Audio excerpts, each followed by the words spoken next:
une dénomination. Faites attention. Demandez au Seigneur, Seigneur, nettoie-moi. Nettoie-moi. Ce n'est pas une faute de dire, Seigneur, déshabille-moi de tout ce que j'ai appris comme idée reçue. Pour que toi-même maintenant, tu m'enseignes. Que Dieu te nettoie. Pour que toi-même, tu ne sois pas l'obstacle.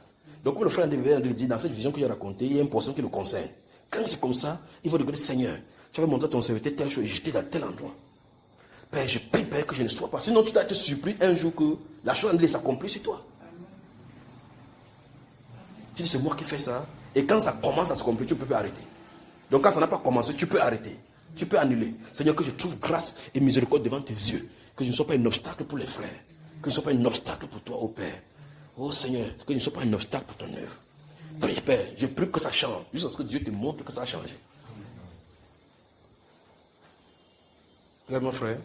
Donc, la deuxième faute à ne pas faire, c'est cet état, c'est vérifier que dans le cœur, l'amour est pur.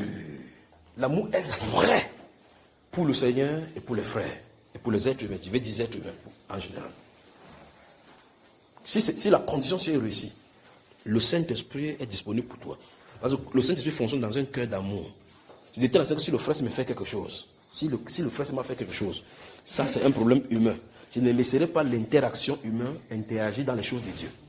On va résoudre ça en tant que frère, résoudre ces problèmes-ci. Mais s'il y a les grâces ici pour lui, je vais me le droit de le faire. Amen.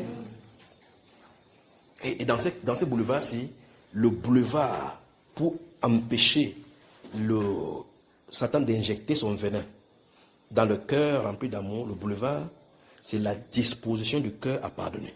Amen. La disposition du cœur à pardonner. Le cœur doit être rempli de pardon, de l'esprit de pardon. Si vous avez du mal à pardonner les péchés, remarquez très bien que je ne dis pas que oublier, parce que l'être humain n'a pas la faculté d'oublier. C'est le domaine de Dieu seulement. Vous ne pouvez pas oublier. Vous ne pouvez pas, même si vous voudrez oublier, même si vous dites non, moi j'ai oublié le péché. Le fait que tu dis que j'ai oublié ce que tu m'as fait, ça montre clairement que tu n'as pas oublié. Quand tu dis à quelqu'un que non, tout ce que tu m'as fait, j'ai oublié. Comment tu peux oublier? Dès que tu le vois, tu sais qu'il avait fait telle chose. Tu ne peux pas oublier parce que tu ne peux pas oublier parce que tu n'es pas Dieu. C'est Dieu seul qui a un endroit, on appelle la mer de l'eau, de l'oubli. Il jette tes péchés. Quand tu te tournes, il regarde comme ça, il dit, mais celui-ci n'a jamais péché. Amen. Alléluia. Amen. Dieu merci pour cette genre de mer qui existe. Amen. Parce que s'il y avait un endroit où vous pouvez soulever pour voir tes péchés, c'est qu'on est fini. Quand il jette tes péchés, c'est pour toujours, définitivement. Amen. Tu n'as jamais commis ça. Quand il te voit, depuis que tu es né, tu n'as jamais connu le péché. Mais l'être humain n'est pas comme ça. Si tu pardonnes une fois, ici, 2 fois, 3 fois. En tout cas, Pierre lui avait dit ça, non? Combien de fois devrais-je pas? Serait jusqu'à 7 fois, il avait fixé les limites. Que non, il a trop exagéré. Serait jusqu'à 7 fois. Il dit non. Il ne vous dit pas jusqu'à 7 fois. 77 fois. Ok, si vous prenez 77 fois 7, ça fait donc 480. Combien? 77 fois 7 fois, ça fait combien? Bon, quand vous allez calculer, vous allez trouver le nombre. Le nombre que ça va donner. Mais qu'est-ce que l'être humain fait? Il dit non, il a trop exagéré. C'est la goutte d'eau qui a fait déborder le vase. C'est-à-dire qu'à cette goutte d'eau, s'il ne pardonne, dès que tu dis que tu ne pardonnes pas, tu as arrêté ta relation avec Dieu à cet instant. Pour quelqu'un dit ton cœur doit être à même de pardonner. En toutes circonstances. Si tu veux goûter au don céleste et permettre au Saint-Esprit de se mouvoir au travers de toi,